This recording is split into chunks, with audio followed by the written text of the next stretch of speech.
VOA World News. VOA 세계 뉴스입니다. 장클로드 융커 유럽연합 집행위원장이 동유럽과 서유럽 국가들의 단결을 촉구했습니다. 융커 집행위원장은 오늘 유럽의회에서 행한 연설에서 난민 사태로 유럽 국가들 사이에 민족주의가 강화되고 있다며 이런 사안들에 대한 유럽 국가 간 협조가 지나치게 미미하다고 지적했습니다. 융커 위원장은 또 유럽 국가들 사이에서 개별 국가의 이익이 너무 자주 우선시되고 있다고 비판했습니다. 융커 위원장은 이와 함께 난민 사태를 중단하기 위한 노력으로 아프리카 국가들에 대한 직접 투자 계획을 발표했습니다. 이를 위해 4,900만 달러의 기금을 조성하고 추후 증액 가능성을 배제하지 않았습니다. 한편 융커 위원장은 유럽연합이 영국과 우호 관계를 유지하겠지만 영국이 공식적으로 탈퇴하면 더 이상 유럽의 단일 시장에 종전과 같은 접근을 기대해서는 안 된다고 말했습니다. 바락 오바마 미국 대통령은 2017 회계 연도에 미국의 난민 수용 목표를 11만 명으로 정했습니다.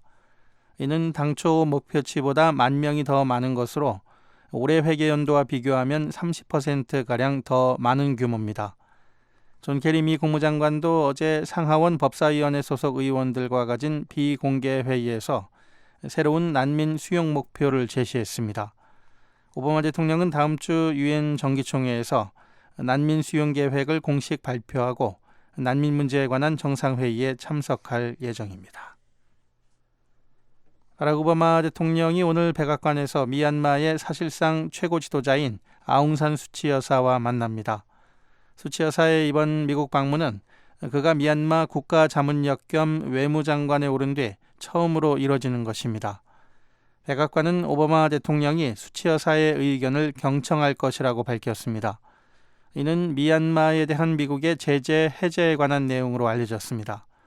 미 백악관과 의회는 지난 20년간 미얀마의 옥과 원석, 무기, 불법 마약 판매에 연루된 기업들에 대해 제재를 가해왔습니다.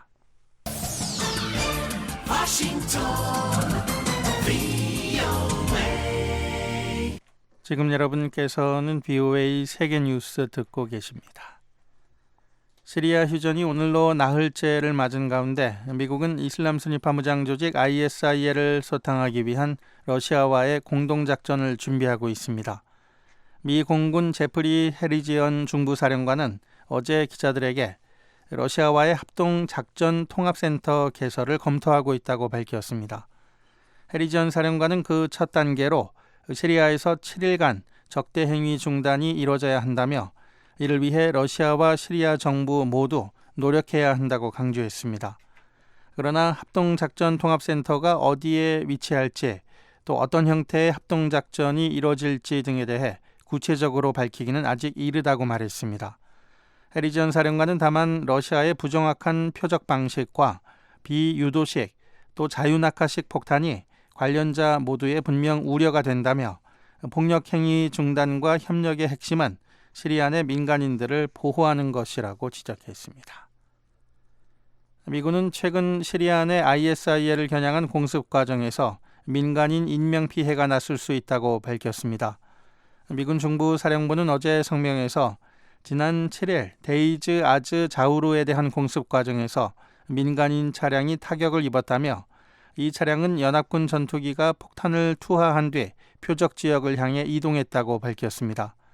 연합군은 이어 10일에도 라카 지역에 있는 ISIL 목표물을 겨냥해 공습을 가했지만 인근에서 민간인 사망이 초래됐을 수 있다는 점을 시인했습니다. 성명은 그러나 민간인 사상자 수를 명시하지는 않았습니다. 주요 산유국가인 북아프리카 리비아의 경제가 붕괴 위기에 직면해 있다고 유엔 고위 관계자가 밝혔습니다. 마틴 코블러 유엔 리비아 지원단장은 어제 안보리에서 리비아의 하루 산유량이 약 20만 배럴로 역대 최저 수준이라며 140만 배럴이던 지난 2011년 이전과 크게 대조된다고 말했습니다. 리비아에서는 2011년 독재자 무아마르 가다피를 몰아내는 이른바 아랍의 봄 민주화 봉기가 발생했으며 이후 정치적 혼란이 계속되고 있습니다. VOA 세계뉴스 천일규였습니다.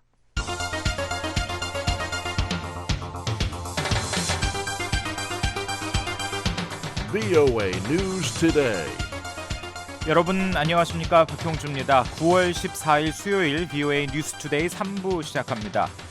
미국과 한국, 일본 3국 외무장관 회담이 오는 18일 미국 뉴욕에서 열립니다. 북한의 5차 핵실험에 따른 대북 제재 방안을 집중 논의할 전망입니다. 유엔 안보리 상임이사국인 중국과 러시아는 북한의 핵실험에 우려를 표하면서도 대화와 협상을 통해 문제를 해결해야 한다는 기존 입장을 강조했습니다. 자이드 알 후세인 유엔 인권 최고 대표는 제33차 유엔 인권이사회 개막 연설에서 북한 인권 상황에 대해 우려를 표시했습니다. 목요일인 내일 북한은 가끔 구름이 많습니다. 아침 최저 기온은 8도에서 20도, 낮 최고 기온은 18도에서 28도로 오늘과 비슷합니다. 바다의 물결은 0.5에서 1.5m로 일겠습니다. 제71차 유엔 총회를 계기로 오는 18일 미국 뉴욕에서 미한일 외교장관 회담이 열립니다. 북한의 5차 핵실험에 대해 유엔 안보리가 더 새롭고 강력한 대북 제재를 채택하는 방안을 집중 논의할 예정입니다. 서울에서 한상미 기자가 보도합니다. 존 케리 미 국무장관과 윤병세 한국 외교장관, 그리고 기시다 후미오 일본 외무상 등 세 나라 외교수장들이 현지 시간 18일 미국 뉴욕에서 회동을 갖고 북한의 5차 핵실험 대응 방안을 논의한다고 한국 외교부가 14일 밝혔습니다. 이번 회담은 제71차 유엔 총회 고위급 회기에 참석하는 세 나라 외교장관이 뉴욕에서 갖는 첫 번째 주요 일정이 될 전망입니다. 한국 외교부는 세 나라 외교장관들이 회담을 통해 유엔 안보리의 추가 제재 결의와 우방국의 독자 제재, 그리고 글로벌 차원의 대북 압박 등 전방위적인 대북 제재와 압박 강화 방안을 중점 논의할 것이라고 밝혔습니다. 미한일 세 나라는 새 대북 제재 결의안에 포함할 강력한 요소와 함께 지난 13일 이뤄진 한중, 한러 외교장관 통화 내용 등을 바탕으로 중국과 러시아와의 협의 전략에 대해서도 논의할 것으로 예상됩니다. 안보리 차원의 새로운 제재 결의에 있어 중국과 러시아의 역할이 매우 중요하다는 게 미한 양국의 공통된 인식입니다. 앞서 13일 서울에서 미한 북핵 6자 회담 수석대표 회동을 가진 김홍균 한국 외교부 한반도 평화교섭본부장은 미한 양국이 대북 압박의 실효성 증대를 위해선 중국과 러시아의 역할이 무엇보다 중요하다고 생각한다고 밝혔습니다. 우리는 중국이 안보리 상임이사국이자 북핵 문제 해결의 주요한 당사국으로서 기존의 제재 이행은 물론이거니와 추가적인 안보리 결의를 채택하는 과정에서도 책임 있는 역할을 해줄 것으로 기대를 합니다. 앞서 왕이 부장은 지난 13일 윤병세 장관과의 전화통화에서 새로운 안보리 제재 결의를 채택해 북한의 핵과 미사일 개발을 막아야 한다는 데 동의한다는 입장을 밝혔습니다. 이와 관련해 한국 외교부 산하 국립외교원 김한건 교수는 일단 5차 핵실험을 감행한 북한 제재 강화 문제와 관련해 한중 외교장관이 의견을 나누고 이익을 공유한 건 환영할 만한 일이라고 평가했습니다. 하지만 중국 측 공식 입장을 살펴보면 여전히 관련국들의 냉정한 자세와 대화를 강조하며 한반도 긴장 고조에 반대하는 등 기존 입장에 변함이 없다고 김한건 교수는 분석했습니다. 중국이 북한 체제의 생존에 위협을 가할 만한 제재엔 반대하며 지난 2270호와 마찬가지로 수위 조절을 시도할 것이란 예상입니다. 여전히 대화와 각 측의 냉정함을 유지함으로써 이런 긴장 상태를 고조시키는 거에 반대하고 있고요. 특히 여전히 미국이 한국 내에 사드 배치를 하는 거에 대해서 강한 반대 입장을 나타내는 것을 공식적인 입장으로 발표하고 있습니다. 즉, 기본적인 입장에서 제재 강화엔 동의하지만 한국과 중국 그리고 중국과 미국 사이에 논의해야 될 군사안보적인 벽이 존재하는 상태입니다. 실제로 중국 매체들은 왕이 부장이 윤병세 장관에게 한반도 핵 문제를 해결하려면 모든 관련국이 궁극적으로 협상 테이블에 복귀해야 한다고 말했다고 보도했습니다.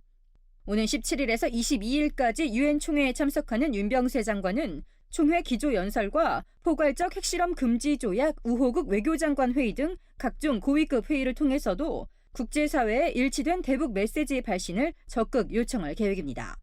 서울에서 VOA 뉴스 한상미입니다.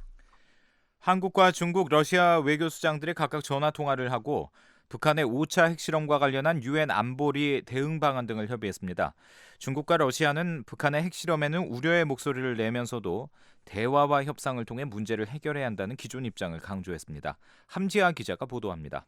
윤병세 한국 외교부 장관은 13일 북한의 5차 핵실험에 대한 대응 방안을 논의하기 위해 중국 왕이 외교부장과 세르게이 라브로프 러시아 외무장관과 잇따라 전화 협의를 가졌습니다. 중국 외교부는 인터넷 홈페이지를 통해 윤 장관과 왕이 부장이 한반도 정세에 대해 의견을 나눴다고 밝혔습니다. 중국 외교부에 따르면 왕이 부장은 북한의 핵실험에 반대한다며 중국은 유엔 안보리에 필요한 대응을 지지하는 입장이란 점을 확인했습니다. 그러나 동시에 관련국들이 한반도 긴장을 높이는 행동을 자제할 것을 촉구한 것으로 알려졌습니다. 중국 외교부는 왕이 부장이 최근 한반도 배치가 결정된 미국의 고고도 미사일 방어체계 사드에 반대한다는 점을 거듭 강조하고 한국 정부가 중국의 우려를 존중해 줄 것을 촉구했다고 밝혔습니다. 러시아 외무부도 이날 홈페이지를 통해 윤 장관과 라브로프 장관의 전화 내용을 공개했습니다. 러시아 외무부는 두 장관이 북한의 핵실험이 위험한 행동이며 유엔 안보리 결의 위반이란 점에 양국이 모두 우려를 표명한다는 데 동의했다고 덧붙였습니다. 다만 라브로프 장관은 북한의 핵 문제 해결을 위해 정치적이고 외교적인 협상 외에는 대안이 없다고 강조하면서 관련 회담의 재개와 동북아시아에서 군사활동의 증가를 자제할 것을 촉구했다고 외무부는 밝혔습니다. 이번 전화협의는 한국이 북한의 전통 우방국이자 유엔 안보리 상임이사국인 중국과 러시아에 추가적 대북 제재 조치를 담은 새 결의안의 신속한 채택을 요청하기 위해서 이뤄진 것으로 전해졌습니다. 하지만 중국과 러시아가 안보리의 새 결의안 채택에 얼마만큼 적극적으로 나설지는 알려지지 않았습니다. 특히 이번 전화통화에서 두 나라가 사드 반대를 비롯해 대화의 중요성을 강조한 점으로 미뤄 동북아 지역에서 미국과 한국의 군사활동 자제와 육자회담 재개에 대한 목소리가 협상의 변수로 등장할 가능성이 있습니다. 한편 왕이 부장과 라브로프 장관은 윤 장관과의 대화에 앞서 12일 전화통화를 하고 한반도 핵 문제에 대한 정치적, 외교적 해결에 관한 입장을 확인한 것으로 전해졌습니다.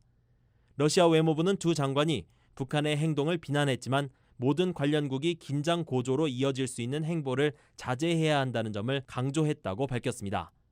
VOA 뉴스 함지아입니다. 한민구 한국 국방부 장관이 오늘 서해 최북단 백령도 해병부대를 방문해 무모한 도발은 완전한 고립과 자멸을 재촉하는 지름길이라는 것을 북한에 확실하게 인식시켜야 한다고 말했습니다.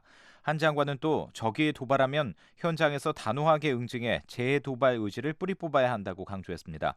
한 장관은 아울러 북한의 5차 핵실험은 국제사회에 대한 정면 도전이자 노골적인 위협이라며 추가 도발에 대비해 늘 즉각적인 대응태세를 갖출 것을 당부했습니다. 한편 장준규 육군참모총장과 정호섭 해군참모총장, 정경두 공군참모총장도 오늘 각각 작전부대를 순시하고 군사 대비태세를 점검했습니다.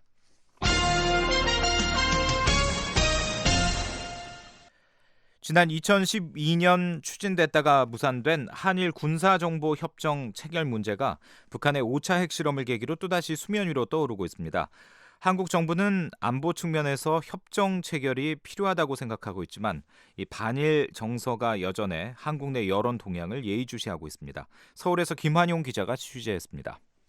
한일 군사정보보호협정 체결의 필요성이 새삼 불거진 것은 지난 5일과 지난달 3일 북한의 탄도미사일이 일본의 배타적 경제수역에 떨어진 때문이었습니다. 일본은 자기 영토의 코앞에 떨어진 북한 미사일의 기습적 발사를 사전에 포착하지 못했고 안보 불안은 고조됐습니다. 이어 북한이 5차 핵실험을 감행하면서 핵탄두 소형화 기술을 상당 수준 확보했다는 평가들이 나왔고 한층 더 불안해진 일본은 한국에 군사정보보호협정을 조기에 체결하자고 요청하고 나섰습니다. 니혼게이자이 신문은 이나다 도모미 일본 방위상이 10일 한민구 한국 국방부 장관과 전화통화를 갖고 군사정보보호협정의 조기 체결을 요청했다고 11일 보도했습니다. 두 장관은 바로 전날 통화에선 북한의 핵실험에 대한 공동 방안을 논의했습니다. 군사정보보호협정은 특정 국가들끼리 군사 기밀을 공유할 수 있도록 한 것으로 한일 간 협정이 체결되면 북한의 핵과 미사일 동향을 실시간으로 주고받을 수 있게 됩니다. 현재 한국과 일본은 미, 한일 3국의 정보 공유 약정을 통해 미국을 매개로 정보 공유를 하고 있지만 효율성 측면에서 한일 두 나라 간 협정 체결의 필요성이 그동안 꾸준히 제기돼 왔습니다. 한국 정부도 북한의 연이은 대형 도발로 이 협정 체결이 안보적인 측면에서 필요하다는 점을 강조하면서 일본과의 협의에 관심을 기울이고 있습니다. 한 장관은 이나다 방위상과의 전화통화에서 한국 내 여론을 지켜보면서 협의를 진행한다는 의견을 보인 것으로 전해졌습니다. 이에 앞서 박근혜 한국 대통령과 아베 신조 일본 총리는 지난 7일 라오스 비엔티안에서 열린 한일 정상회담에서 군사 정보 보호협정 문제를 논의한 것으로 알려졌습니다. 그러나 한국 정부가 국내 여론 추이에 민감한 것은 한국 국민들의 뿌리 깊은 반일 정서 때문입니다. 문상균 국방부 대변인의 지난 12일 정례 기자설명회 내용입니다. 한일 군사정보보호협정과 관련해서는 외교적인 채널을 통해서 또 군사당국 간에도 또 그런 접촉 계기를 통해서 일본 측에 우리 측의 입장을 분명하게 전달을 하고 또 지금 현재 그러한 분위기, 즉 그 한일 간의 그런 정보보호협정이 필요하다는 그런 분위기에 대해서도 우리가 지금 현재 국민들의 목소리를 지금 겸허하게 듣고 경청을 하고 있습니다. 실제로 한국은 이명박 정부 말기인 지난 2012년에도 협정 체결을 추진했다가 과거사에 사과하지 않는 일본과 군사협력을 할 수 없다는 비판 여론 때문에 취소됐습니다. 서울대 통일평화연구원 장용석 박사입니다. 최근 북한이 보이고 있는 일련의 어떤 군사적인 위협이 사실 한반도를 넘어서 일본 열도까지도 직접적인 위협권에 집어넣음으로 해가지고 한미일이 공동으로 북한의 군사적 위협에 대응할 필요성이 굉장히 커지고 있지 않나 싶은 생각을 하는데, 그럼에도 불구하고 한일 간에는 역사적인 문제를 비롯해서 여전히 정서적으로 또는 정치적으로 넘어야 될 문제들이 많이 남아있지 않나 생각을 하고, 이런 것들이 협정 체결에 1차적인 걸림돌로 작용하고 있지 않나 생각을 합니다. 전문가들은 이와 함께 고고도 미사일 방어체계 사드의 한국 배치 결정에 이어 한일 군사정보 보호협정이 체결될 경우 미사일 방어망을 둘러싼 미한일 동맹이 강화됨으로써 중국이나 러시아와의 갈등이 더 깊어질 수 있다는 점 또한 협정 체결에 또 다른 부담이 될 수 있다고 보고 있습니다. 서울에서 VOA 뉴스 김환용입니다.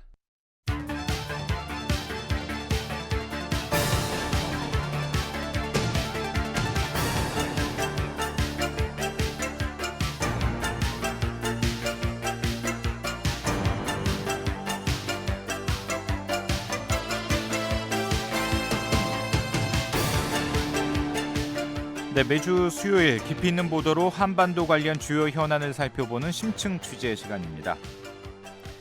북한의 5차 핵실험 이후 한국에서 핵무장과 미국의 전술핵 재배치를 주장하는 목소리가 더욱 커지고 있는데요. 하지만 미국 정부와 전직 관리들, 전문가들은 대부분 부정적인 입장을 나타냈습니다. 북한 비핵화 노력을 무산시킬 뿐만 아니라 영내 핵무기 경쟁을 부추길 수 있다는 우려 때문인데요. 김영권 기자가 심층 취재했습니다. 미국 국무부의 성김 대북정책 특별대표는 13일 서울에서 가진 회견에서 미군 전술핵의 한반도 재배치에 대한 미국의 반대 입장을 밝혔습니다. I think both our leaders and perhaps more importantly our military experts have determined that there is no need to reintroduce. 미한 동맹이 매우 강력하고 확장 억제 등 한국에 대한 미국의 방어 공약도 흔들림이 없기 때문에 두 나라 정상뿐 아니라 군사 전문가들도 전술핵을 한반도에 재배치할 필요가 없다는 결정을 내렸다는 겁니다. 미국의 이런 입장은 북한의 5차 핵실험 이후 한국에서 자체 핵무장이나 미군의 전술핵 재배치를 주장하는 목소리가 커지고 있는 가운데 나온 겁니다. 하지만 이런 주장은 매우 위험한 발상이라고 미국의 전직 관리들과 전문가들은 지적합니다. 리엄 파네타 전 국방장관은 지난 3월 VOA에 미국은 북한의 어떤 도발도 격퇴할 충분한 억지력이 있다며 핵무장의 반대 입장을 분명히 했습니다. The United States has a very strong defense bond with South Korea. 미국은 3만 명의 주한 미군과 충분한 공군력, 해구산 등으로 지난 60년 이상 한국에 대한 방어 공약을 충실히 지켜왔기 때문에 한국의 핵무장과 전술핵 재배치는 불필요하다는 겁니다. 지난 2월에 예편한 버나드 샴퍼 전 주한미군 사령관은 12일 VOA에 한국인들은 현 상황을 감정적이고 주관적이 아닌 미한 동맹이 보유한 객관적 전력으로 바라봐야 한다고 말했습니다. I think the first step is to look not emotionally and subjectively at the situation, but look at the objective. 게리 셰리모어 전 백악관 국가안보회의 대량살상무기 조정관 역시 한국 일각의 핵무장 논리와 우려를 이해한다면서도 무엇이 국가 방어를 위해 훨씬 강력한 수단인지 주시해야 한다고 강조했습니다. If South Korea were to leave the NPT, the Non-Proliferation Treaty, and pursue its own nuclear weapons, 미한 동맹이 없다면 한국도 핵무기 개발 등 방어책을 마련해야 하지만 한국은 세계에서 가장 강력한 군사력을 가진 미국과 안보 동맹을 맺고 있기 때문에 그럴 필요가 없다는 겁니다. 미국의 확장 억제는 한국이 핵 공격 등 심각한 위협을 받을 경우 미국 본토가 공격받은 수준으로 해구산과 여러 전력을 사용해 응징, 타격한다는 개념입니다. 조셉 디투라니 전 미국 국가정보국 산하 국가비확산센터 소장은 한국의 핵무장은 영내 핵 경쟁만 초래할 것이라고 지적했습니다. My personal view, totally opposed to the Republic of Korea seeking its own nuclear weapons capability. I think that will just. 한국의 핵무장은 북한의 핵무장을 더욱 부추겨 비핵화 노력을 무산시키고 오히려 확산을 장려해 한반도 비핵화에 대한 국제사회의 노력을 흐지부지하게 할 수 있다는 겁니다. 전문가들은 한국의 핵무장 추구가 중국의 대북 압박을 강화하는 지렛대 역할을 할 것이란 견해에도 회의적인 반응을 보였습니다. 중국은 북한의 비핵화보다 급변 사태 등 불안정 방지에 더 무게를 두고 있기 때문에 한국의 핵무장은 상황을 더 악화시킬 수 있다는 논리입니다. 영국의 민간단체인 국제전략연구소의 마크 피츠패트릭 미국 사무소장은 한국의 핵무장을 그래도 강행한다면 엄청난 실책이 될 수 있다고 말했습니다. They would face sanctions. As a part of a law, United States would not be able to provide nuclear cooperation. All of the fuel. 한국의 핵무장을 강행하면 국제법에 따라 제재에 직면하고 미국은 협정 위반을 이유로 한국에 대한 원자력 협력을 중단할 수 있다는 겁니다. 피츠패트릭 소장은 이런 사태가 발생하면 한국 내 원자력 시설이 모두 폐기되고 원자력 수출도 막히는 한편 미한 동맹에도 심각한 손상이 불가피할 것이라고 말했습니다. 미국 전직 관리들과 전문가들은 미국의 전술핵 재배치에 대해서도 부정적 견해를 보였습니다. 확장 억제로도 충분히 북한의 위협을 응징할 수 있다는 겁니다. 미국은 지난 1958년부터 91년까지 소련과 중국 억제 등을 이유로 총 11개 유형의 핵무기를 한국에 배치했었습니다. 하지만 냉전이 끝난 후 조지 H.W. 부시 행정부는 소련과 전술핵 감축에 합의한 뒤 한국에서 핵무기를 전면 철수했습니다. 이후 남북한은 이듬해인 1992년 한반도 비핵화 공동선언을 체결했습니다. 핵무기 관련 책을 6권 이상 펴낸 베넷 램버그 전 국무부 정책분석관은 미국의 전술핵 재배치가 한국의 안보를 더 악화시킬 수 있다는 우려가 워싱턴에 존재한다고 말했습니다. There are some people that would say that it might not make South Korea safer. It might make South Korea actually. 미국의 전술핵 재배치가 북한을 더 불안하게 해 오히려 한국의 안보를 더 위협할 수 있다는 설명입니다. 게다가 전술핵 재배치는 북한의 핵무기 사용 가능성을 더 높이고 미군의 전술핵을 북한이 공격할 우려도 있다는 겁니다. 하지만 미국의 확장 억제에 대한 한국 내 일각의 의구심이 커지면서 신뢰를 높이기 위해 미국이 좀 더 강력한 조치를 취해야 한다는 목소리도 제기되고 있습니다. 미국 전략국제문제연구소의 클라크 머덕 선임연구원은 지난해 보고서에서 전술핵 같은 차별화된 핵전력을 우방에 전진 배치해야 한다고 주장했었습니다. 해구산의 실효성을 높이기 위한 이런 전진 배치가 북한에 핵으로 도발하면 즉각 대응하겠다는 미국의 명확한 메시지를 보낼 수 있다는 겁니다. 램버그 전 국무부 정책분석관 역시 미국의 확장 억제에 대해 보다 강력한 신뢰가 필요하다며 핵무기 장착이 가능한 미 군함이나 오하이오급 핵 잠수함이 한국 해군 기지를 공유하는 방안을 제안했습니다. Here's one option. That is to put American vessels use South Korea as a port, where the United States neither confirms. 핵무기 장착 여부를 공개하지 않은 채 한국 기지를 함께 사용하며 미국의 방어 공약을 더 강화할 수 있다는 겁니다. 찰스 퍼거슨 미국 과학자협회장은 전술 핵무기가 아니면서도 전략적 다용도로 사용할 수 있는 B-61 핵폭탄을 한국 기지에 비축하는 방안도 검토할 필요가 있다고 말했습니다.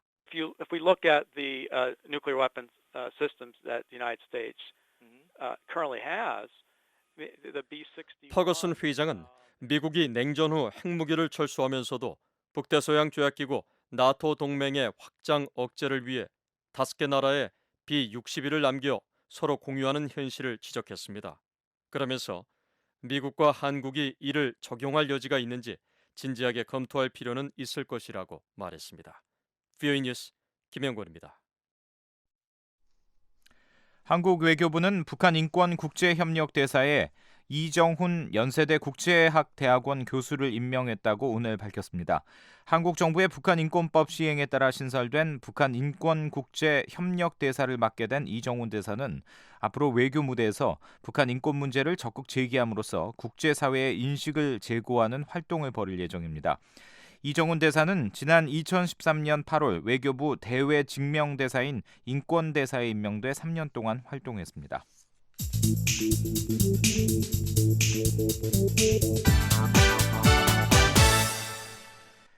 유엔 인권이사회는 제33차 정기회의를 3주 일정으로 시작했습니다. 자이드 유엔 인권 최고대표는 개막연설에서 북한의 인권 상황에 대해 심각한 우려를 표시했습니다. 이현철 기자가 보도합니다. 제33차 유엔 인권이사회 정기회의가 13일 스위스 제네바의 유럽 유엔 본부에서 개막됐습니다. It is my honor to declare open the 33rd session of the Human Rights Council. 유엔 인권이사회 의장을 맡고 있는 최경림 제네바 주재 한국 대표부 대사의 사회로 개막된 이날 회의에서 자이드 라드 알 후세인 유엔 인권 최고대표는 북한의 인권 상황에 대해 중대한 우려를 표시했습니다. Our remote monitoring indicates that grave human rights concerns persist throughout the country. 증인들의 증언과 신뢰할 수 있는 제3자의 보고서, 위성 사진 등을 통해 북한 상황을 감시한 결과 북한 전역에서 중대한 인권 우려가 지속되고 있는 것으로 나타났다는 겁니다. 특히 자이드 최고대표는 모든 공공의 자유에 대한 폭넓은 제한과 방대하고 잔인한 수용소 체제, 고문, 식량권과 경제적, 사회적 권리에 대한 침해 등을 지적했습니다. 또한 북한이 유엔 북한인권조사위원회 COI와 특별 보고관 등과의 협조를 거부하고 있다고 비판했습니다. 아울러 북한이 지난해 자신에게 북한을 방문하도록 초청했지만 자신의 방북과 관련한 논의나 유엔 인권 서울 사무소와 교류하기를 거부하고 있다고 밝혔습니다. This approach deprives my office of further understanding the point of view of 자이드 최고대표는 북한의 그 같은 접근법 때문에 북한 당국의 견해를 심도 있게 이해할 수 없다고 말했습니다. 자이드 최고대표는 이란과 벨라루스, 에리트리아, 시리아 등의 인권 상황에 대해서도 우려를 표시했습니다. 13일 시작된 유엔 인권이사회 제33차 정기회의는 오는 30일까지 계속됩니다. 유엔 인권이사회는 매년 3월과 6월, 9월에 정기회의를 열고 있습니다. BOA 뉴스 이현철입니다. 네, 북한은 올해도 예외 없이 홍수로 인한 심각한 인명과 재산 피해를 입은 것으로 알려졌습니다. 김정우 기자와 함께 북한에서 왜 이 같은 피해가 해마다 되풀이되고 있는지 이유를 짚어보도록 하겠습니다. 김정우 기자, 네. 북한에서 이렇게 해마다 홍수 피해가 되풀이되고 있는데 그 원인은 뭐라고 봐야 될까요? 네, 몇 가지 이유가 있는데요. 전문가들은 일단 황폐해진 북한의 자연 환경을 첫 번째 원인으로 꼽습니다. 예. 북한 전문가인 세계 북한 연구센터 안찬일 소장의 설명을 들어보시죠. 북한은 우선 그 산이나 이렇게 그 밭이나 이런 다락밭이라 그래서 이제 산을 깎아서 밭을 만들고 이렇게 그 대량 토지와 자연을 훼손했기 때문에 비가 조금만 와도 토사가 흘러내리고 이 토사가 또 강하천을 또 높이고 그러다 보니까 이게 자연을 다스릴 수 있는 능력을 잃어버렸기 때문에 비가 조금만 많이 와도 속수무책일 수밖에 없습니다. 네, 북한 국토의 30% 정도가 황폐해진 상황이고 이런 환경이 결국 홍수가 자주 일어나는 원인 가운데 하나라는 지적인데요. 자, 그렇다면 자연 환경 말고 다른 이유로는 뭐를 꼽을 수 있을까요? 네, 홍수 피해를 막으려면 이 자연 환경도 문제지만 이 물이 넘칠 때 이걸 인위적으로 조절할 수 있는 시설도 중요한데요. 예. 이것도 문제가 있습니다. 다시 안찬일 소장의 설명입니다. 댐을 몇 군데 만들어서 물을 모아놓고 그걸 또 분산해서 이렇게 물을 빼고 이런 뭔가 그 홍수 조절 장치나 극복을 위한 대책이 돼 있어야 되는데 이것이 이제 속수무책이고 그러니까 홍수 방지와 관련된 사회 기반 시설이 부족하다는 그런 말이죠. 네. 반면에 이 한국 같은 경우에는 이 저수지와 댐 같은 이 시설이 잘 갖춰져 있어서 이 홍수 피해를 많이 줄일 수 있는데요. 하지만 북한에서는 이런 시설이 별로 없다는 게 큰 문제입니다. 예, 그렇군요. 홍수로 인한 각종 피해를 막기 위해서는 미리미리 관련 정보를 제공하거나 또 경보를 발령하는 것도 중요한데 이런 부분에서 북한은 지금 상황이 어떻습니까? 네, 방금 말씀하신 분야도 미흡한 걸로 알려졌습니다. 북한은 잘 알려진 대로 기상 예보 능력이 부족해서 가뭄과 홍수 같은 재해에 미리 대비하기가 어려운 실정입니다. 예. 세계 기상기구는 이 북한의 기상 장비가 대부분 노후화된 데다 외국과의 기상 협력도 부족하고요. 또 관측 자료 수집도 국제 기준에 부합하지 못한다라고 지적하는데요. 이 상황이 이렇다 보니까 홍수 경보 능력이 상당히 떨어지고 이게 또 피해를 키우는 악순환이 반복되는 거죠. 네. 그러니까 열악한 자연 환경, 또 방제 시설, 경보 체제 이런 것들이 북한에서 홍수가 일어났을 때 피해를 크게 하는 원인이다. 이렇게 정리를 할 수 있을 것 같은데요. 사실 국제 기구들이 그동안 홍수 피해를 줄이기 위해서 지원을 북한 측에 제공해 왔던 걸로 알고 있는데요. 맞습니다. 유엔이 홍수 같은 자연 재해 피해에 대비하려고 나무를 심는다든가 또 조기 경보 체계를 점검하는 등의 사업을 북한에서 진행하기도 했고요. 예. 또 국제 구호 기구들이 북한 안에서 구호품 비축을 지원하기도 했습니다. 예. 하지만 이게 충분하지 않다는 게 또 문제인데요. 지난 2009년부터 2013년까지 이 북한 안에서 유엔 활동을 총괄했던 이 제롬 소바주 전 유엔 상주조정관은 지난해 BOA에 관련 예산이 부족하다고 설명했었습니다. 예. I think there is a little bit of work on early warning systems, on enabling communities to. 이 북한이 홍수 같은 자연재해에 더 잘 대응할 수 있도록 지원하기 위해서는 더 많은 자금이 필요하다는 말입니다. 예. 자, 그러면 지금 유엔 등 국제 기구들이 북한의 구호 작업을 지원하고 있습니까?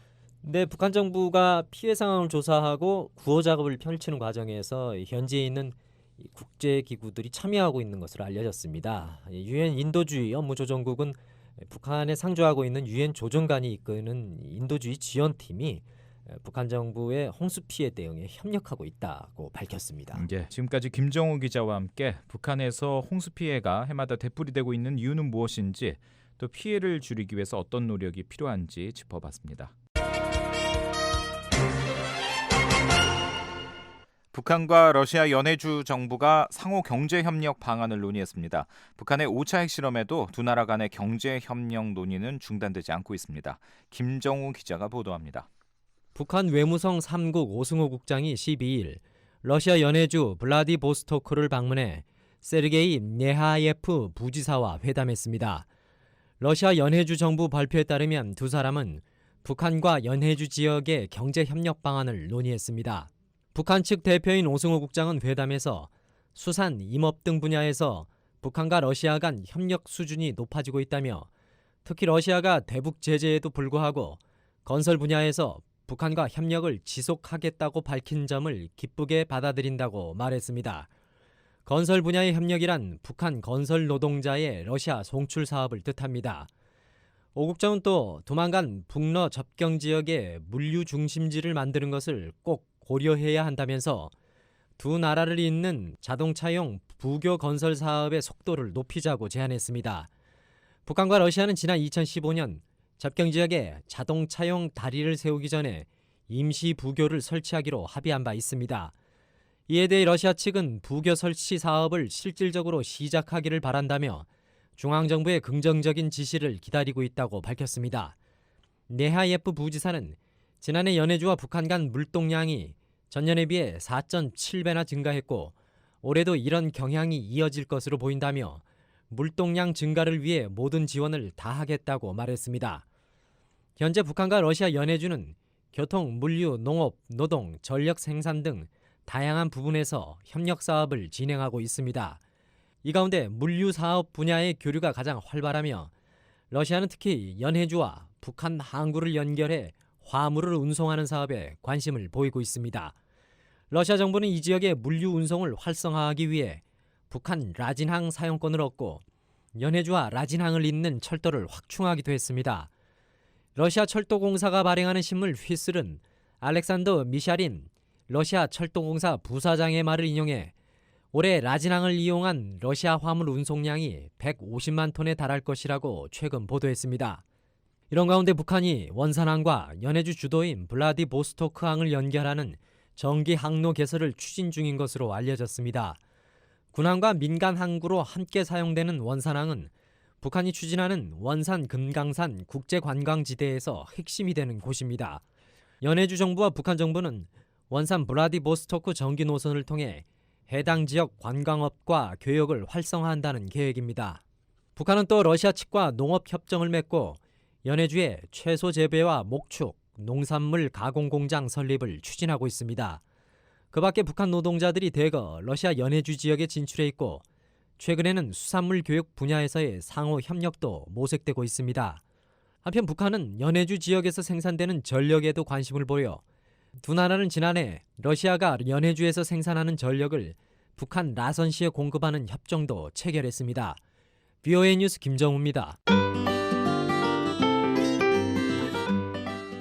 저희 VOA 미국의 소리 한국어 방송에서는 여러분의 의견을 기다리고 있습니다.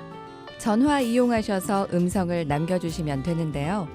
미국 전화번호는 1-202-205-9942번입니다. 먼저 국가번호 1번을 누르시고 지역번호 202 그리고 205-9942번을 누르시면 이렇게 짧은 음악이 나옵니다.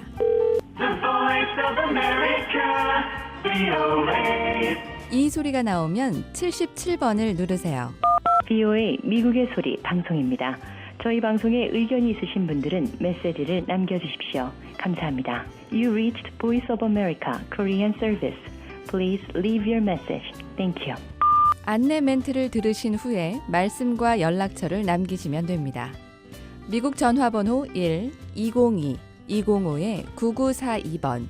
그 밖에 중국과 태국에서도 무료 전화 이용하실 수 있습니다. 중국에서 전화하실 때는 00-800-500-12345번, 태국에서 전화하실 때는 001-800-500-12345번입니다. 여러분의 많은 이용 바랍니다.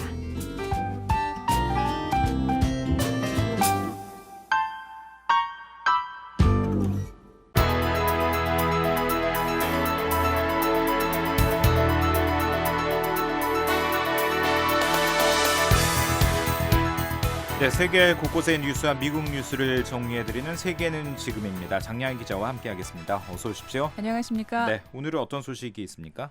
네, 미얀마 실권자인 아웅산 수치 국가자문역 겸 외무장관이 오늘부터 2주 동안 미국을 방문합니다. 네. 바락 오바마 미국 대통령과의 회담에서 미얀마에 대한 각종 제재 조치들을 완화하는 문제가 논의될 예정인데요. 자세한 내용 보겠고요.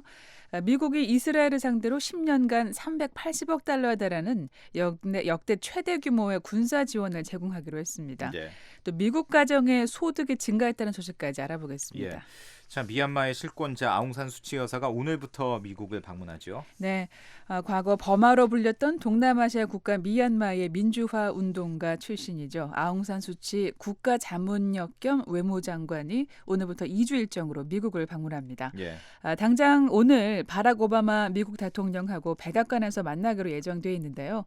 미국의 주요 매체들은 역사적, 상징적 이런 수식어를 붙이면서 아웅산 수치 여사의 이번 방미 일정을 집중적으로 조명하고 있습니다. 예.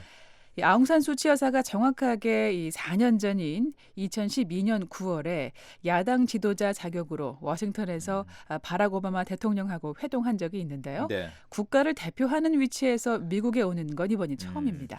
4년 전에는 야당 지도자였는데 지금은 직책을 2개를 뭐 달고 왔습니다. 네. 국가 자문역, 외무장관 이렇게 두 가지 직책을 맡게 됐는데 그런 배경이 좀 있는 거죠. 그렇습니다. 아웅산 수치 여사가 반세기 넘도록 군부 독재가 진행돼 온 미얀마에서 15년 동안 이 가택연금을 당하는 등 탄압을 겪으면서 민주화 운동을 주도해온 인물인데요. 예.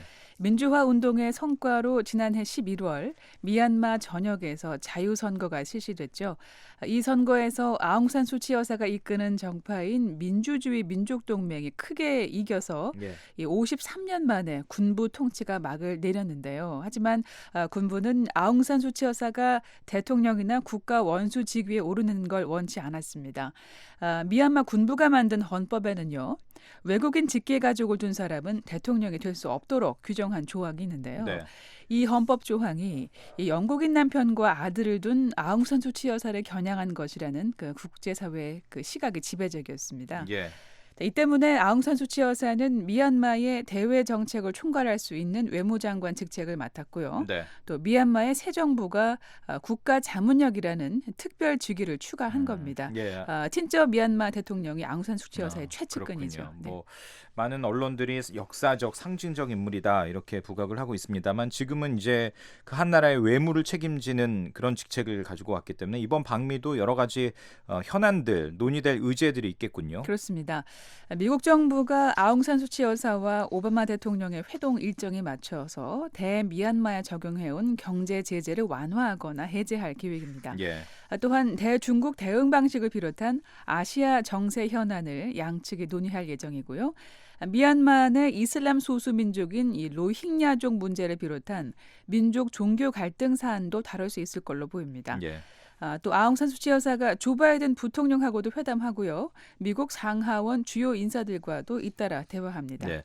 미국이 미얀마를 그동안에 제재를 해온 이유는 뭡니까? 오랫동안 미얀마에서 군부 독재가 진행돼 왔기 때문인데요. 예. 이 과정에서 수많은 정치범이 투옥되는 등 인권 탄압이 일상화됐습니다. 네. 미국과 서방 국가들은 이 정치범 석방과 자유선거를 실시한 비롯한 그 민주적인 통치 체계를 확립하는 것을 미얀마에 요구를 하면서 지난 1990년대 중반부터 제재를 가했습니다. 예. 그동안에 제재를 했던 내용은 무엇이고 또 이번에 이 완화 가능성이 있는 부분은 어떤 겁니까? 미국 재무부가요. 미얀마 국영기업들하고 국영금융기관 전체가 외국과 거래할 수 없도록 모든 경로를 차단했습니다. 예. 이후에 미얀마에서 민주주의가 진전될 때마다 조금씩 제재 완화 조치를 내놓다가 지난해 미얀마 총선에서 아웅산 수치 여사가 이끄는 민주화 운동 세력이 승리하고 또 올 초 새 정부가 출범한 이후에 제재 대상을 크게 줄였는데요. 예. 미얀마 국영기업 7개, 또 금융기관 3개가 이때부터 해외 거래를 재개했습니다. 예. 이번에 이 나머지 국영기업하고 금융기관들에 대한 제재가 또 풀리게 될 전망입니다. 예. 이제 금융 제재가 상당 부분 이제 완화될 것으로 기대되고요. 네. 그렇다면 이번에 미얀마에 대한 경제 제재가 완전히 해제되는 겁니까? 그렇게 되진 않을 것 같은데요. 네. 미국이 이 미얀마 국영기업하고 금융기관들을 해외 거래 제한에서 제외하더라도 예. 개인하고 사기업들에 대한 제재 조치는 또 유지할 걸로 전망됩니다. 미얀마 정계에서 이 군부의 영향력이 아직 상당히 유지되고 있기 때문인데요. 예. 미얀마 군부는 지난해 민주화 요구에 따른 자유선거 실시에 동의하면서도 이 헌법과 관련 법규 정비를 통해서 상하원 의석의 4분의 1과 내무, 국방, 경비를 비롯한 주요 부처를 장악할 수 있는 제도적인 장치를 유지를 했죠. 예. 이 때문에 미국 정부가 지난 5월에 미얀마 군부와 관련이 있는 걸로 알려진 인물과 민간기업 6개를 특별 지정 제재 목록에 새롭게 추가했었습니다. 예. 또 미얀마 군부의 자금줄인 이 무기, 보석 등은 해외 거래 제한 품목으로 계속 남아 있을 겁니다. 예. 아웅산 수치 여사가 실권자라 하더라도 아직 그 군부의 영향력이 상당하고 이런 걸 고려해서 아웅산 수치 여사도 일부 제재는 남겨두는데 긍정적인 입장이라고요? 그렇습니다. 미얀마에서 여전히 막강한 영향력을 행사하는 군부를 견제하기 위해서 미국의 완전한 제재 해제를 원치 않는다는 입장을 몇 차례 밝힌 바 있는데요. 예. 지난 5월에 미얀마 군부 관련 인물과 민간 기업들이 특별 지정 제재 목록에 오를 때에도 긍정적으로 평가했었습니다. 예. 미국이 미얀마에 대해서 취하고 있는 자세는 두 가지 방향이라고요? 그렇습니다. 미국 정부가 아웅산 수치 여사가 이끄는 민간 민주주의 인사 집단하고는 적극적으로 협조를 유지하면서도 아직 미얀마 정부에서 일정 부분 영향력을 행사하고 있는 이 군부에 대해서는 압박을 가하는 투트랙 전략으로 접근하고 있습니다. 네. 지난해 미얀마 선거 이후에 새 정부를 구성할 때도 미국은 이 아웅산 수치 여사가 대통령직에 오를 수 있도록 헌법을 개정하고 정치 권력을 내려놓을 것을 군부 측에 요구했었습니다. 네, 미국이 이스라엘에 사상 최대 규모의 군사 지원을 제공하는군요. 네, 미국이 이 동맹국인 이스라엘에 380억 달러 규모 군사 지원을 진행하기로 합의했습니다. 예. 이 총액 380억 달러는요, 미국의 해외 군사 지원 역사상 최대 규모인데요. 미 국무부가 어제 성명을 통해서 오는 2019년부터 이스라엘에 이 매년 38억 달러씩 10년 동안 군사 원조를 제공하기로 했다고 밝혔는데요. 예. 이 오는 2018년 만료되는 이 현행 대이스라엘 군사 지원 협정에서 그 집행 중인 연간 31억 달러보다 7억 달러씩 더 증가한 금액입니다. 예, 미국은 이스라엘에 대해서 꾸준하게 군사적 지원을 제공해 왔었죠. 그렇습니다. 미국은 전통적인 우방이자 군사 동맹인 이스라엘에 대해서 10년마다 갱신하는 군사 지원 협정을 유지하면서 매번 협상을 통해서 그 내용을 발전시키고 있습니다. 예, 어떤 내용으로 지원을 했습니까? 이스라엘이 미국이 제공하는 군사 지원을 통해서 이 단거리와 중장거리 탄도미사일을 운영하고 있고요. 최근에는 이 지구 궤도를 도는 위성까지 유격할 수 있는 최첨단 미사일 방어 체계 현대화를 진행하고 있습니다. 예. 미국이 이런 내용을 포함해서 원조 금액 26%를 군사 장비 연구에 투자하도록 협정문에 명시하는 등 상세한 협력 규정을 통해서 이스라엘의 방위 산업을 육성하도록 돕고 있습니다.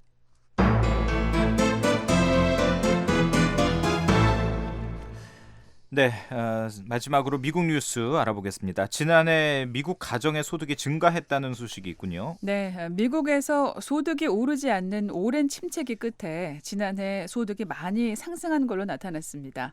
미국 인구조사국이 화요일 발표한 내용인데요.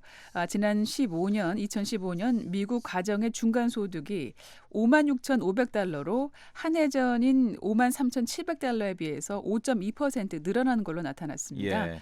인구조사국은 미국 인구와 경제 자료 조사를 책임지는 연방 기관인데요. 매년 인구와 빈곤율, 의료보험 가입 실태에 대한 자료를 내놓고 있습니다. 예, 지난 수년 동안에 미국은 경기 불황에 어려움을 겪었는데 그래서 뭐 소득뿐만 아니라 여러 가지 경제 지표도 악화되지 않았습니까? 네. 그러다가 이제 최근 들어서 경제 회복을 보여주는 지표들이 하나둘씩 발표되고 있는데 이번에 나온 중간 소득이 올랐다. 이것도 경제 회복의 증거로 분석이 되고 있겠군요. 그렇습니다. 미국이 지난 2008년에 주택 시장이 붕괴하면서 1920년대 말 대공황 이후 최악의 경제 불황기를 겪었죠. 예. 말씀하신 대로 하지만 최근 들어서 회복세를 보이고 있는데요. 아직 완전히 회복되진 않은 것 같습니다. 예. 지난해 중간소득은 전해보다 오르긴 했지만 이 불황이 시작되기 전인 2007년에 비하면은 여전히 1.6% 낮은 수치고요. 예. 미국 최대 경기 호황기였던 지난 1990년대 후반에 비해서도 여전히 한 2.4% 낮은 수준입니다. 물론 예전 수준을 회복하진 못했습니다만 네. 조금 전에 얘기해 주신 중간소득 상승과 함께 또 경제 회복을 보여주는 그 지표도 또 하나 나왔네요. 빈곤율이 떨어진 것으로 나타났군요. 그렇습니다. 지난해 빈곤층에 속한 미국인 숫자가요. 4,310만 명으로 전해보다 350만 명 줄었습니다. 비율로 따지면은 전체보다 1.2%포인트 떨어진 건데요. 예. 전문가들은 상당히 의미 있는 수치로 보고 있습니다. 그렇군요. 마지막으로 건강보험 가입률은 그럼 어떻게 나왔습니까? 건강보험에 가입한 미국인의 숫자도 늘어난 걸로 나타났는데요. 예. 건강보험이 없는 사람, 즉 건강보험 미가입률도 9.1%로 전년보다 1.3%포인트 감소하면서 2,900만 명으로 나타났습니다. 전 국민 건강보험제도 흔히 오바마 케어라고 하는데 네. 오바마 정부의 역점 사업이잖아요. 네. 이 건강보험 미가입자 비율이 줄어들었다. 그러니까 많은 사람들이 건강보험에 가입하고 있다라는 건 그러면 이 오바마 케어의 영향으로도 분석을 할 수 있는 겁니까? 예, 그렇습니다. 건강보험 가입을 의무화하는 것은 이 오바마 케어가 지난 2014년부터 본격적인 시행에 들어간 뒤에 미가입자 수가 실제로 줄었습니다.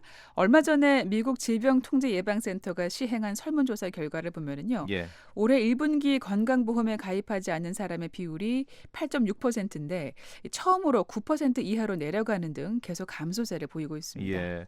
그러면 지난해 뭐 미국 가정의 중간 소득, 빈곤율, 건강보험 가입 여부 긍정적이게 나왔군요, 다. 예, 그렇습니다. 예. 따라서 이번 수치는요, 미국이 오랜 경기 침체를 뒤로하고 회복세에 들어갔음을 보여준다고 전문가들이 지적하고 있습니다. 예, 알겠습니다. 자, 세계는 지금 오늘은 여기까지 듣겠습니다. 장야인 기자였습니다. 소식 잘 들었습니다. 고맙습니다.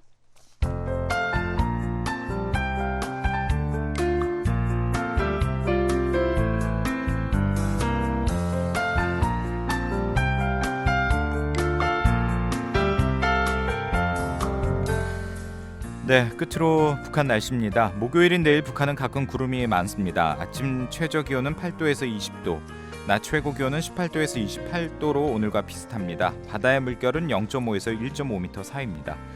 평안 남도와 평안북도 모두 구름이 많은데요. 평양 아침 기온은 18도, 낮 기온 27도, 안주 아침에는 17도, 낮 기온은 26도, 양덕 아침 기온 12도, 낮 기온은 26도입니다. 신유주 아침 기온 18도, 낮 기온 23도, 수풍 아침에는 18도, 낮 기온 24도, 구성 아침 기온은 17도, 낮에는 25도입니다. 중강 아침 14, 낮 기온은 22도입니다. 황해도 역시 구름 많고 흐린 날이 예상되고요. 해주 아침 기온은 20도, 낮 기온은 24도, 용현 아침에는 15도, 낮 기온은 27도, 개성 아침 18도, 낮에는 28도, 신계 아침 17도, 낮에는 27도가 예상됩니다. 황해도 역시 내일 구름 많고 흐리겠습니다. 해주 아침 기온 20도, 낮 기온 26도, 용현 아침에는 18도, 낮에는 26도, 신계 아침 18도, 낮에는 24도입니다. 함경남도는 구름 끼는 가운데 함흥 아침에는 18도, 낮 기온 26도고요. 해산 아침 13도, 낮 기온 22도, 풍산 아침 10도, 낮 기온은 19도입니다. 평강 아침 기온 15도, 낮 기온 25도를 보이겠습니다. 함경북도 역시 오전에 구름 조금 끼다가 오후 들어서 구름량이 많아지겠습니다. 청진 아침에는 16도, 낮 기온 22도, 옹기 아침 14, 낮에는 21도, 삼지연 아침 기온 8도, 낮에는 18도가 예상됩니다. 해상의 날씨입니다. 내일 해상에도 구름이 끼는 흐린 날이 이어지겠습니다. 바다의 물결은 0.5에서 1.5m 사이입니다. 네, 9월 14일 수요일 뉴스투데이 3부 마칠 시간인데요. 잠시 뒤에는 세계 뉴스가 이어집니다. 여기는 미국의 수도 워싱턴이고요. 저는 박형주였습니다. 오늘도 함께해 주신 여러분 고맙습니다. 편안한 밤 보내십시오.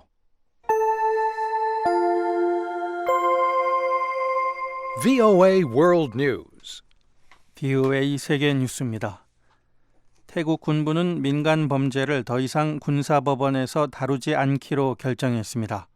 프라유트 찬오차 태국 총리는 최근 내부 보안, 폭동, 또 왕족에 대한 모욕과 관련한 범죄에 대해 군사 재판을 중단하도록 지시했습니다. 태국에서는 지난 2014년 군부가 쿠데타로 권력을 장악하고 계엄령을 선포한 뒤 군사법원이 대부분 무기 소지 혐의로 적발된 1,800여 명 가운데 1,500건의 민간 재판을 다뤘습니다. 군사법원이 더 이상 민간 재판을 맡지 않기로 한 데 대해 태국 인권위원회는 환영 입장을 나타냈습니다. 또 유엔 인권 최고대표 사무소도 정부의 결정에 환영한다며 이 같은 정책 전환이 소급 적용돼야 한다고 주장했습니다. 프라유트 총리는 그러나 보안 관련 재판의 경우 민간 법원에 이송되지 못하도록 했습니다. 장클로드 융커 유럽연합 집행위원장이 동유럽과 서유럽 국가들의 단결을 촉구했습니다. 융커 집행위원장은 오늘 유럽의회에서 행한 연설에서 난민 사태로 유럽 국가들 사이에 민족주의가 강화되고 있다며 이런 사안들에 대한 유럽 국가 간 협조가 지나치게 미미하다고 지적했습니다.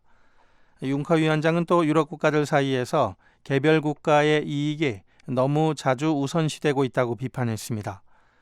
융커 위원장은 이와 함께 난민 사태를 중단하기 위한 노력으로 아프리카 국가들에 대한 직접 투자 계획을 발표했습니다.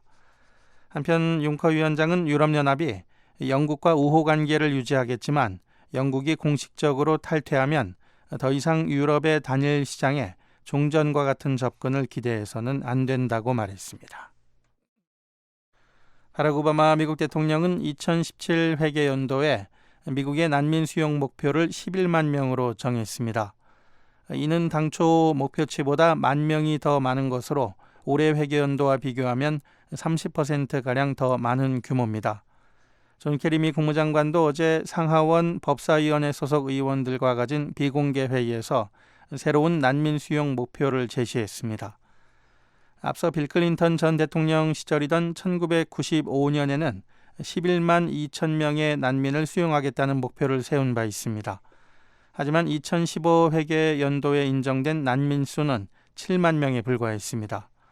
오바마 대통령은 다음 주 유엔 정기총회에서 난민 수용 계획을 공식 발표하고 난민 문제에 관한 정상회의에 참석할 예정입니다.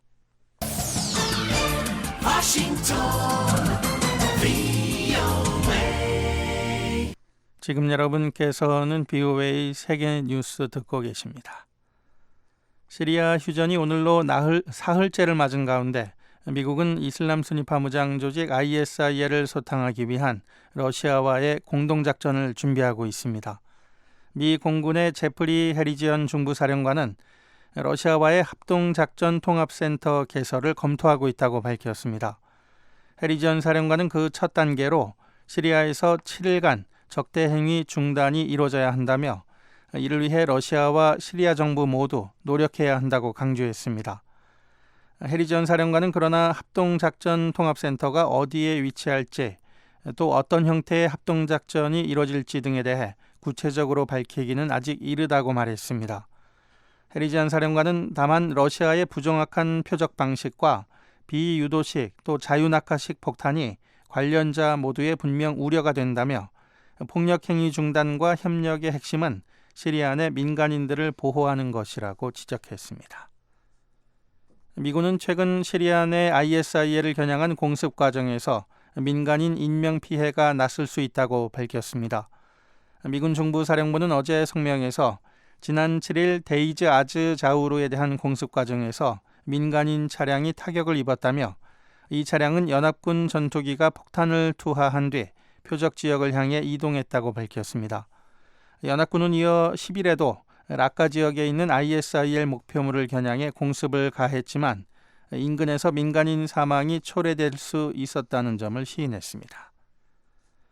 미국은 오늘 이스라엘에 10년간 수백억 달러를 지원하는 내용의 안보 지원 협정을 체결한다고 미국 관리들이 밝혔습니다. 미 국무부는 어제 이 같은 내용의 이스라엘 군사 지원 협정을 확정했습니다.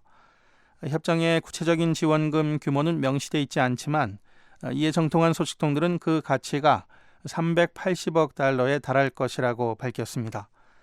미국 관리들은 새 협정에 따라 이스라엘은 지원금의 일부로 자국산 군수품을 구입하던 것을 단계적으로 줄이고 미국산 무기들을 구입해야 한다고 밝혔습니다. BOA 세계뉴스 천일규였습니다. 지금까지 여러분께서는 VOA 한국어 저녁방송을 들으셨습니다. VOA 한국어 저녁방송은 저녁 7시 30분부터 11시 30분까지 4시간 동안 중파 1188kHz를 통해 들으실 수 있습니다. 또 밤 8시 30분부터 9시 30분까지 1시간 동안은 단파 7460kHz와 9490kHz로 들으실 수 있습니다. 그리고 밤 9시 30분부터 11시 30분까지 단파 11990kHz, 12110kHz로도 VOA 한국어 저녁방송을 들으실 수 있습니다. 그리고 매일 아침 3시 30분부터 5시 30분까지 2시간 동안 보내드리는 VOA 한국어 아침 방송은 단파 5875, 7365, 7485kHz로 들으실 수 있습니다. 함께해 주신 여러분 고맙습니다. 다음 방송 시간까지 안녕히 계십시오.